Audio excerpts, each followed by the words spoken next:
Ganesha no siempre fue ese dios tan icónico con su cabeza de elefante que conocemos a día de hoy. Empezó siendo un pequeñito, el cual fue decapitado por su padre, el dios Shiva, a una edad muy temprana. Hoy te voy a contar una de las historias más simbólicas, más profundas que hay en el hinduismo. Vamos a narrar desde el nacimiento de Ganesha y su viaje hasta convertirse en una auténtica encarnación de la más profunda sabiduría espiritual. En última instancia nos damos cuenta, y esta historia nos enseña que es nuestro viaje, que es el viaje de nuestra alma de vuelta a casa, y pasamos con el nacimiento de Ganesha. Y nos empieza hablando de sus padres, de Shiva y de Parvati. Shiva y Parvati simbolizan y representan la danza eterna, el matrimonio eterno entre conciencia y energía. Esta energía tiene el nombre de Shakti. En su estado supremo se llama Adi Parashakti, la energía primordial. La historia nos lleva al momento en el que Parvati está practicando austeridades para convertirse en la consorte de Shiva. Y no está sola, está con su padre, está con el rey Himavad, que era la encarnación, la personificación de los Himalayas. Después de tiempo de estar practicando austeridades, Shiva llega a meditar a esas montañas. Está profundamente absorto. Shiva es el asceta supremo, es el rey de los yogis. Parvati y su padre, de la forma que pueden, empiezan a procurar al meditativo Shiva. Shiva, absorto, interiorizado en su meditación, no se percata que son Parvati e Himavad los que le están procurando. Después de mucho tiempo, despierta. Lo primero que ve es al rey Himavad. Le sonríe y le agradece el servicio, le agradece su presencia, le agradece haberle permitido sentarse a meditar en esas montañas. Pero cuando Shiva ve a Parvati, se molesta. Voltea a ver a Himavad y le dice: ¿cómo es posible que hayas traído a una mujer en donde una asceta está practicando austeridades? Es un insulto para mí. No quiero ver aquí a esta mujer. Llévatela. Y Parvati enfurece. No deja que su padre responda absolutamente nada y se le planta a Shiva y le dice: ¿quién te crees tú que eres? ¿No sabes que yo represento la naturaleza? ¿No sabes que yo soy la naturaleza? Tú eres la absoluta nada, tú eres aquello que no es. Sin mí no existes, sin mí no podrías estar sentado en estas montañas, pues yo soy estas montañas. Shiva va hacia adentro y dice: si lo deseo, en un segundo puedo diluir absolutamente todo. Yo no necesito esta naturaleza. No tengo ningún deseo. Y Parvati se acerca y le dice: si bien puedes diluir absolutamente todo, ¿qué te quedaría? No podrías estar sentado aquí, no podrías estar interactuando con absolutamente nada, pues eres aquello que no es. Me necesitas forzosamente, necesitas que haya esta manifestación. Sonríe y le dice: sin mí volverías a la absoluta nada. Volverías a lo que es inmanifestado. Y Shiva internamente está complacido, porque lo cierto es que solamente estaba probando a Parvati. Sin embargo, decide no manifestar nada. Voltea con el rey y le dice: llévatela, no la quiero ver aquí. Pasó tiempo. Parvati, de forma un tanto renuente, acepta irse. Recuerda, había estado practicando austeridades para casarse con Shiva. En una encarnación anterior ya había sido su consorte, pero aún así decide guardar silencio y se retira. Mucha gente se cuenta que empieza a intervenir para convencer a Shiva de que tiene que aceptar a Parvati como su esposa. Así que después de un tiempo decide aceptarla. Acepta a Parvati como su esposa. Sin embargo, Parvati no estaba satisfecha porque el comportamiento de Shiva era el de una asceta, no era el de un marido. Ella en un principio había pensado que si Shiva era su consorte, de alguna forma su vida se iba a enaltecer. Y lo hizo, pero no de la forma en la que ella creía, porque ella estaba buscando esta unión, ella estaba buscando este matrimonio, quería que Shiva tuviera cierto tipo de comportamiento. Sin embargo, la mayor parte del tiempo se la pasaba meditando, se la pasaba absorto. Y se narra en la historia cómo había periodos prolongados de tiempo en los cuales se ausentaba. Y llegó un punto en el que Parvati se hizo a la idea. Pensó para sí misma: ¿para qué me quiere como su esposa? En realidad me está mandando el muy claro mensaje que no me quiere, que no le importo. Si no puedo encontrar lo que estoy buscando, que es la satisfacción última, siendo la esposa de Shiva, si no puede tener el rol que yo espero que tenga, seguramente esa satisfacción que yo estoy buscando me la va a dar mi hijo. Se cuenta que va a las orillas de un lago y crea una pequeña figura de barro. Por el poder que tenía, por ser quien era, ella le sopla la vida a esta figura que había creado, y este es el nacimiento del pequeño Ganesha. Aquí es un niño común y corriente. Parvati, a partir de aquí, realmente se siente plena, se siente útil, ama a su pequeño la ama también. Se describe que es una relación maravillosa. Pasados 12 años, Ganesha no sabía quién era su padre, no sabía de la existencia de Shiva, y el pequeño había crecido sintiéndose el guardia de su madre. Cada que Parvati iba a tomar su baño de la mañana, Ganesha se plantaba para cuidarla. Y en este año número 12, Shiva decide regresar.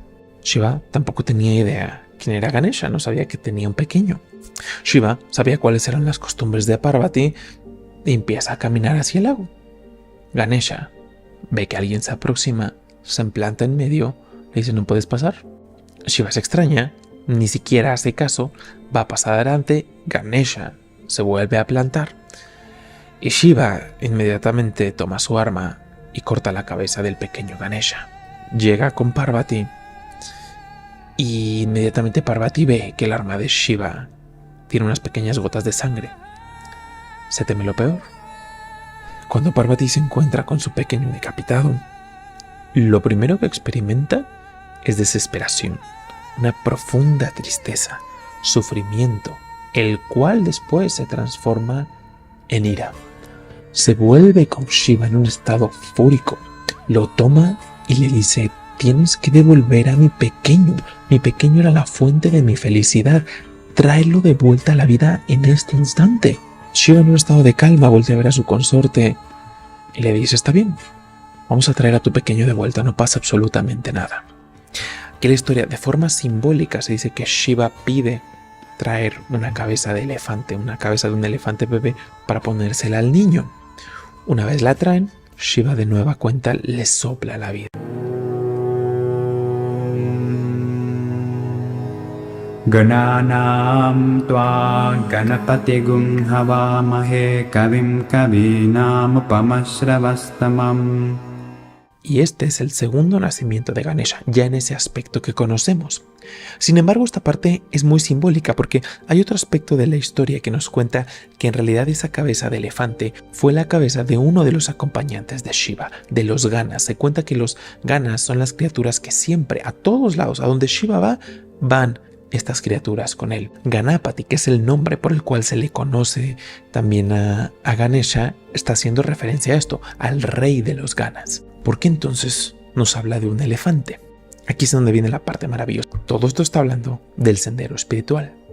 Ganesha representa lo que en sánscrito conocemos como Buddhi.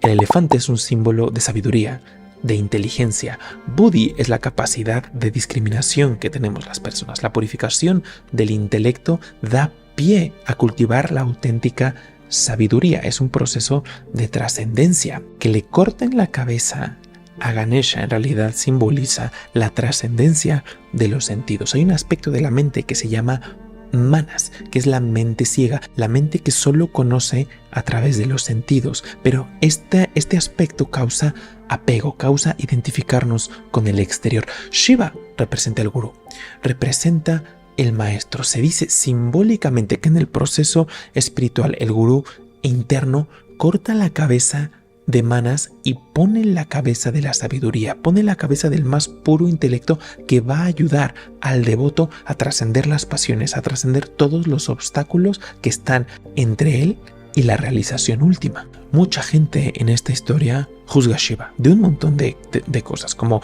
el arrogante, como soberbio, como machista por no aceptar a Parvati desde un principio, pero en realidad todo esto es increíblemente simbólico. ¿Por qué no quiere aceptar a Parvati? ¿Por qué prueba de esa forma a Parvati?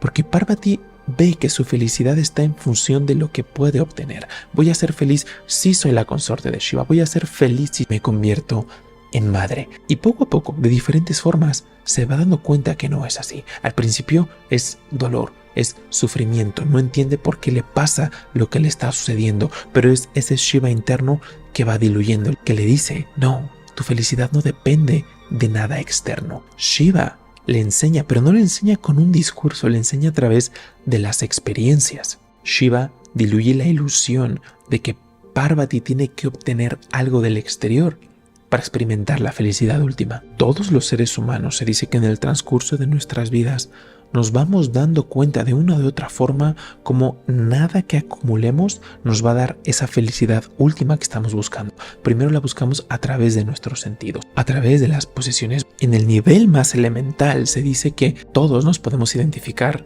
con Parvati. Que Parvati, incluso en una historia que se da más adelante, Parvati le dice a Shiva, oye, ¿por qué yo tengo todas estas dudas? Y Shiva le dice, no, Parvati, tú nunca tuviste esas dudas, te sometiste voluntariamente a esa ilusión para enseñarle a tus hijos el camino. El mismo Ganesha se dice que también fue sometido a este proceso de purificación para enseñar el camino espiritual, para enseñar la trascendencia de los sentidos. No quiere decir que tal cual los sentidos se corten. Insisto, date cuenta cómo no estamos hablando de una cabeza humana como tal, de un cuerpo humano. Cuando los seres humanos, por medio de las pasiones, hacemos a un lado nuestra facultad discriminativa, nuestro intelecto, esa sabiduría, la mente ciega empieza a vivir únicamente en función del placer, trata de obtenerlo al tiempo que huye del dolor, vive en esa constante fluctuación, persigue placer, huye de dolor. Por ende, el intelecto queda esclavizado, queda enterrado en lo más profundo de nuestro ser. Shiva amputa la cabeza sensorial y coloca la cabeza de la sabiduría. Shiva crea la unión perfecta entre el intelecto, la facultad discriminativa que tenemos, con el uso apropiado de nuestros sentidos. La unión que al final queda es la sabiduría y el desapasionamiento a cargo de la máquina corporal, a cargo de los sentidos, a cargo de los instrumentos de conocimiento. Así es como se crea un ser supremo. Esencialmente, esa historia es nuestra historia. Es el viaje del alma, de su estado de conciencia pura hasta el mundo de la materia. Igualmente es el viaje de vuelta a casa, del mundo de la materia a la divinidad, a lo que en hinduismo se conoce como Sat Chit Ananda, siempre existente, siempre consciente y siempre renovado gozo. Se dice que esa es nuestra naturaleza. Este es el viaje en el que estamos todos, en el que estamos la mayoría.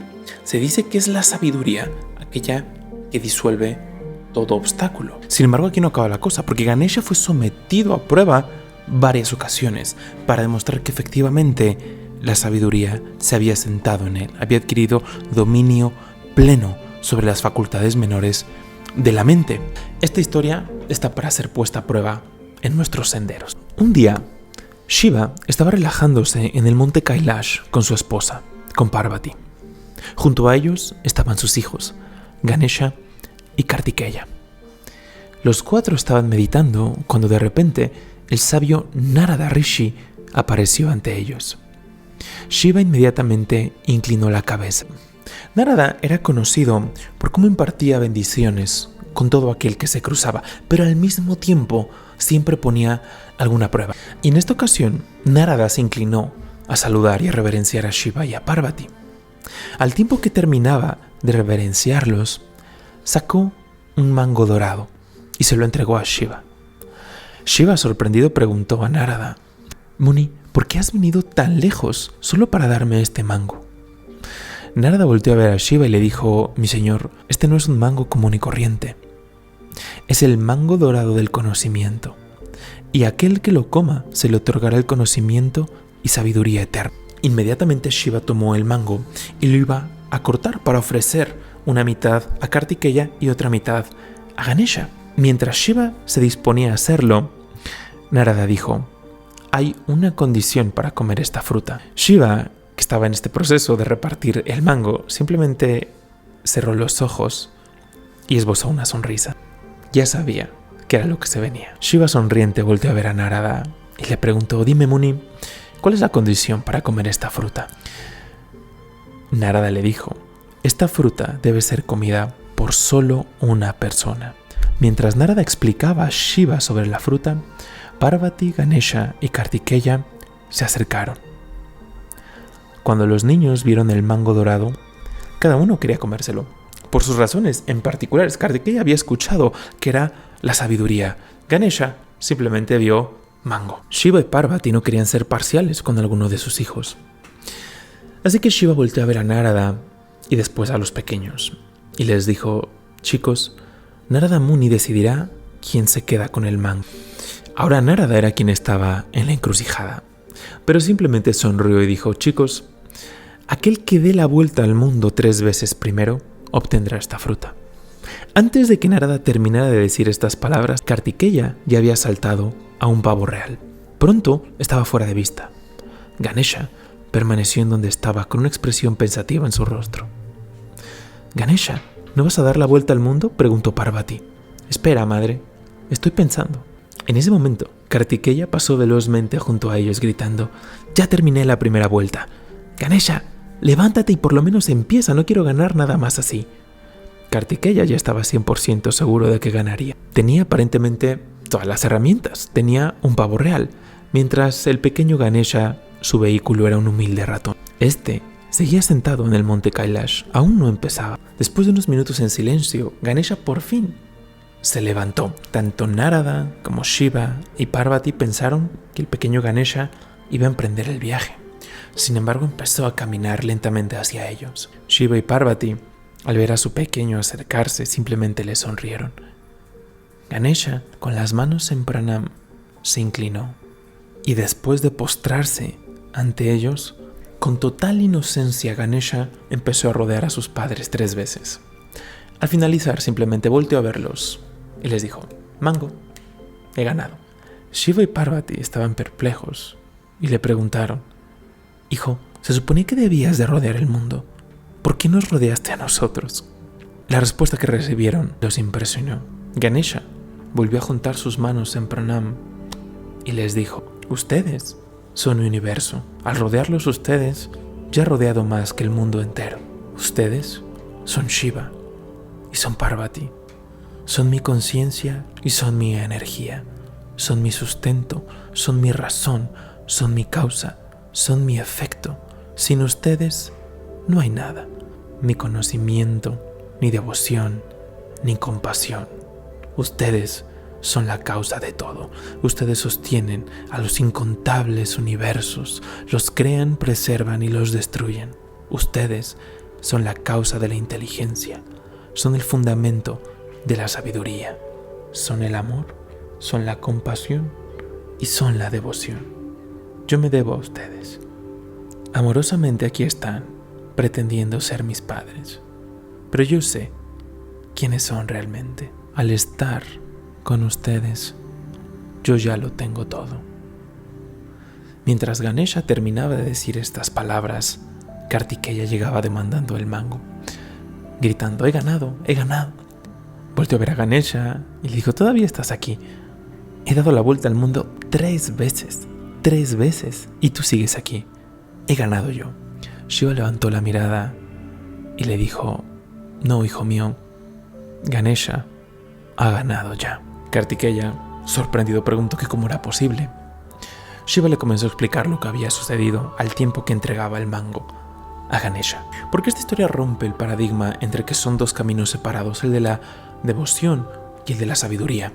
Habitualmente vemos al conocimiento como ese mango, como algo que hay que adquirir, como algo que todavía no tenemos, como algo que nos hace falta.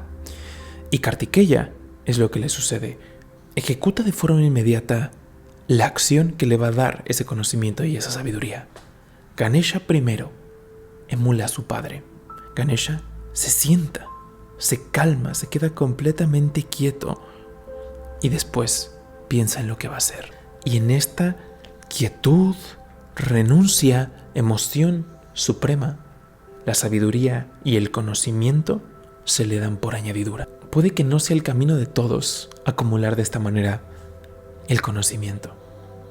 Puede que tan solo necesitemos ser un poco más como Ganesha, sentarnos en quietud. Kartikeya simbólicamente aquí está perdiendo, pero después de un tiempo también logra llegar a ese estado. Shiva va con él. Después hace una especie de berrinche, empieza a complicar las cosas. Shiva va con él, le explica y eventualmente llega al mismo sitio que Ganesha. Podemos, como Kartikeya, activamente buscar ese conocimiento y esa sabiduría última. Esas vueltas que le da al mundo representan ese viaje, quizá de ir acumulando, de ir aprendiendo a través de montones de experiencias a lo largo de nuestra vida, pero le requiere darle 3 vueltas. Ganesha, esa realización que obtiene, dice: todo ya está aquí, todo lo que necesito está aquí. Se sentó en quietud, no fue inmediato de ninguna manera, le demoró tiempo. Mientras Kartikeya estaba ahí por todos lados, Ganesha lo estaba utilizando para ir hacia adentro. El mango también representa la gratificación instantánea. Ninguno de los dos van sobre el mango. Narada por eso es que pide una prueba, no llega y les da el mango a los pequeños y es cómanselo, no, es la gratificación sensorial, placer inmediato. Dice: quien haga esta actividad impensable, ya sea darle 3 vueltas al mundo o sentarse en profunda quietud y darte cuenta que tanto Shiva y Parvati viven dentro y hay que dirigir todo ese esfuerzo al interior, requiere trabajo, mucho trabajo. Estos 2 caminos pueden representar hasta cierto punto extremos. La mayoría de las personas en el sendero espiritual puede que a lo mejor nos requiera dar una vuelta simbólicamente hablando, pero después te das cuenta y dices: oye, y si me siento a realizar todo esto, puede que esa sabiduría se dé por añadidura, y es un experimento. El ratón de Ganesha es el vehículo, se dice. Es obviamente simbólico, ¿no? Aquí luego la mente puede decir cómo Ganesha va montado en un ratón, pero simboliza el dominio sobre las fuerzas menores, enfocadas principalmente en los deseos, en la inestabilidad de los pensamientos que van y vienen. Ganesha, siendo este aspecto de la mente discriminadora que da pie a la sabiduría, está encima del ratón, porque el ratón simboliza las ideas pasantes, los deseos pasantes. Ustedes, cuando están intentando meditar, aspiramos a ser Ganesha. Aspiramos a ser este aspecto de Ganesha que está por encima de esas cosas que son tan pequeñitas, tan sutiles, pero cómo pueden importunar el sendero espiritual. Ese pensamiento, al principio, tú estás en meditación y pasa uno, pero si tú le das tu atención, le vas haciendo zoom, una idea que te llega. Ganesha simboliza el dominio sobre los pensamientos. Pero si tú le aplicas tantita energía a este pensamiento, si le aplicas tantita voluntad, empieza a crecer y se vuelve enorme. Y aquí es en donde el elefante le aterra el ratón, porque ha adquirido dimensiones desproporcionadas y sale huyendo. ¿Qué quiere decir que salga huyendo? Tu discernimiento se esfuma. Tus ganas de hacer un esfuerzo en el sendero espiritual se van. Tú eres un elefante, tú eres la sabiduría plena, eres Sat Chit Ananda, eres la divinidad individualizada. Sin embargo, cuando nos identificamos con aquello que es menor, pero le das tu energía, le das tu atención, eso crece a dimensiones desproporcionadas que te hacen ocultar al verdadero ser. Tú eres un elefante, pero en ese momento no tienes esa conciencia. Ves que el ratón es inmenso y huyes y abandonamos el sendero espiritual, ¿no? Pero eventualmente, ¿qué es lo que va sucediendo? Cuando esa sabiduría simbolizada, ese discernimiento huye, poco a poco el ratón sigue ahí. Tu conciencia sigue pensando en esos deseos, en esas ideas, nace el miedo, nacen todas estas emociones que son menores. Cuando Ganesha se vuelve, entra en conciencia, sabe que es hijo de Shiva, que es hijo de Shakti, que es conciencia y energía. Esto simbolizan Shiva y Shakti. Cuando se da cuenta de ello, dice: no lo aniquila, no mata al ratón, sino te voy a usar, vas a ser mi vehículo. Esas emociones las voy a transmutar, esas ideas, esos pensamientos los voy a volver constructivos para hacer de mi vida un poema. Otro aspecto también es la humildad, la modestia. No importa que seas quien seas, no importa el tamaño de tu mente, el tamaño de tu sabiduría, de los conocimientos que tienes. Aún así, te interesas por aquello que, según esto, es menor, las formas de vida que aparentemente son menos evolucionadas. Ganesha nos dice: es mi amigo también. y es humilde. Y esto que hace le da más devoción, porque ve como todo es una expresión de la divinidad. Sin humildad no hay sendero espiritual, por lo menos sin un intento de ser humildes, de ir cultivando poco a poco esta cualidad, no hay vida espiritual. Entonces Ganesha, sabiduría, discernimiento, removedor de obstáculos, sí, pero su vehículo es un ratón porque te dice, si no se mueve con humildad, se vuelve soberbio. Y la soberbia es abrir la puerta a la ignorancia, porque te identificas con aquello que es limitado. No importa cuánto puedas acumular, no importa cuántas personas te puedan decir que eres sabio y que eres esto y que eres lo otro, aún así, en comparación de la infinitud de esta existencia, tan solo necesitas para darnos un baño de humildad ver a las estrellas y darnos cuenta de todo lo que no sabemos aún. Tan solo eso. Por eso la sabiduría va montada sobre ese ratón. Si no hay concentración en el camino, y no importa que no estemos hablando del sendero espiritual, en la vida, si tu atención no es súper enfocada, poco podemos hacer. Porque imagínate que tuvieras una voluntad gigantesca como el hermano de Ganesha, que es Kartikeya, ¿no? Una voluntad indomable. Pero esa voluntad la estás enfocando hoy a una cosa, mañana a otra, pasado a otra, nunca se concreta nada. Y fuiste bendecido, fuiste bendecida con un montón de voluntad, pero no está enfocado. Entonces igualmente simboliza el enfoque y la atención, que esta se vuelva lo más definida y lo más clara posible. Y es cuando Ganesha monta con éxito ese pequeño vehículo que es el ratón. Y ahora, la segunda es especial para mí porque en una transmisión yo les conté que mi hermana me regaló este elefante. Ella no tiene idea de estas cosas, no sabe nada de hinduismo ni nada. Pero yo no me di cuenta hasta tiempo después de que este elefantito que me regaló tiene un colmillo roto. Y llegó justamente en un punto en el cual yo estaba inseguro de mi vida acerca de ciertas decisiones, de incluso cosas en torno a este canal. Y adquirió mucha relevancia porque recordé la historia que nos habla cómo Veda Vyasa, el autor de las escrituras hindúes, el autor del Mahabharata, del cual el Bhagavad Gita es parte, autor del Bhagavata Purana, un montón de escrituras, de predominantes escrituras en el hinduismo. Todas esas obras se le atribuyen a Vyasa. Sin embargo, él no las escribió. Él pidió a Ganesha que viniera a escribirlas, que fuera él quien las escribiese. Pensó, ¿quién mejor que Ganesha, que la representación, que la encarnación de la sabiduría, del discernimiento, para escribir esto? Y esto da lugar a un juego fantástico. Por un lado, Ganesha viene a probar a Vyasa y por otro lado, Vyasa también va a probar a Ganesha. Ganesha le dice, una vez que yo me siente, tú no puedes parar de hablar, no puedes parar de dictar. No puedes hacer nada más que dictar. Imagínense, estamos hablando que para un poquito de contexto, el Mahabharata en una versión que ni siquiera está completa, en audiolibro dura 45 horas. Insisto, ni siquiera está completa. Y solo es una. De todo lo que iba a escribir, esta es solo una obra. O sea, estamos hablando de que para la mayoría de nosotros yo creo que es algo impensable lo que estaba pidiendo, lo que estaba requiriendo Ganesha. Y Vyasa sonríe y le dice, está bien, no te preocupes, no hay problema. Solamente que tú tienes que escribir hasta haber realizado lo que yo esté diciendo.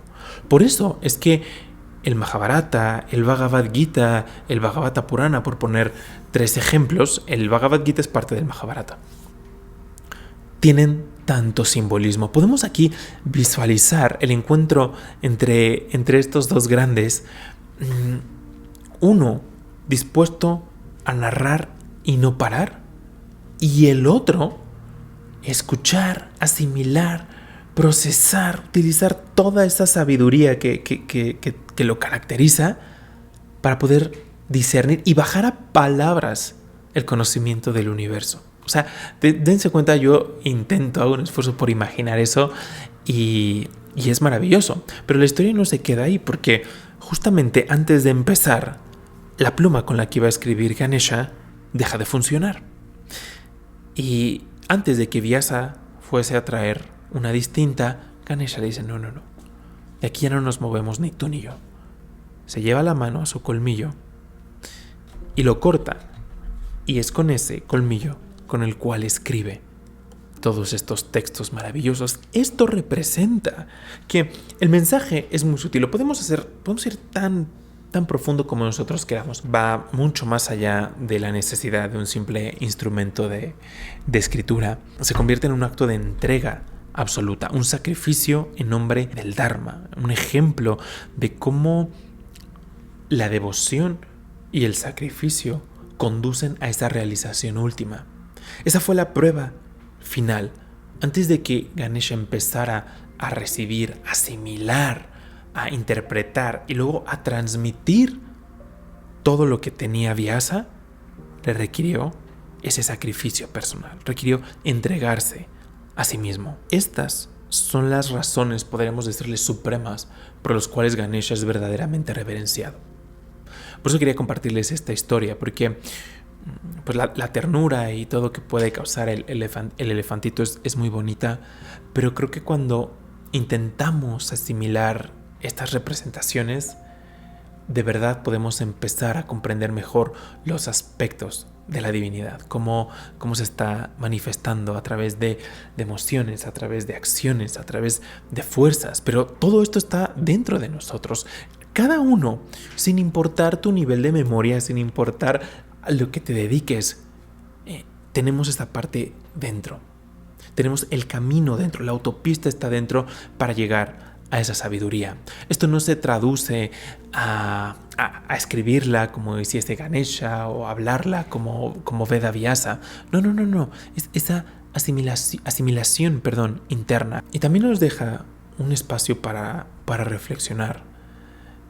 ¿Cuál es para ti ese colmillo roto? ¿Cuáles son los sacrificios que has tenido que hacer a lo largo de tu vida en pos del Dharma, en pos de la entrega, en pos de las cualidades nobles? Algo, si has experimentado cosas bonitas en tu vida a nivel espiritual o en cualquier nivel, te vas a dar cuenta que hubo una especie de sacrificio personal. No tiene por qué ser el sacrificio más grande, pero tuviste que renunciar a algo.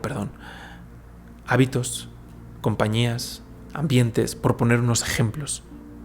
De ahí hasta quizá ya cosas de una magnitud más grande. Pero siempre he estado ahí. ¿A qué renunciaste? Por el Dharma. Y cómo ello, el ejercicio al final, no para nuestro ego, no para nuestro orgullo, sino para una especie de certeza de que el sendero espiritual de verdad tiene todo lo que necesitamos. Date cuenta cómo a raíz de ese sacrificio consciente, no es una circunstancia que simplemente nos pasó y nos causó dolor, de esas lamentablemente las hay también, pero no, un sacrificio que fue consciente, ¿cómo te llevó a experimentar un grado distinto de conciencia? ¿Cómo te llevó a experimentar un poquito más de sabiduría o un poquito más de devoción y de compasión? Porque sabemos que en ellas es el camino a la sabiduría. Les voy a dejar acá también, si no lo han visto, para mí es en el top 3 de los videos de este canal, la historia de Shiva y Shakti.